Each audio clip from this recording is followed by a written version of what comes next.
వచ్చే ఎన్నికల్లో ఏపీలో 175 సీట్లు గెలుచుకుంటామని అనంతపురం పార్లమెంటు అభ్యర్థిగా ఎంపికైన మాజీ మంత్రి మాలగుండ్ల శంకర్ నారాయణ తెలిపారు.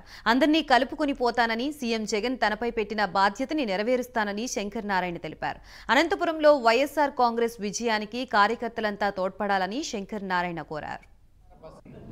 రేపటి రోజున గురవకొండ నియోజకవర్గం కేంద్రంలో సామాజిక సాధికార బస్సు యాత్ర జరగబోతుంది. రేపు జరగబోయే సామాజిక సాధికార బస్సు యాత్రని విజయవంతం చేయాలని వైఎస్ఆర్ కాంగ్రెస్ పార్టీ నాయకులను కార్యకర్తలకు ఈ సందర్భంగా విజ్ఞప్తి చేస్తూ మరి మరొక్కసారి గౌరవ ముఖ్యమంత్రి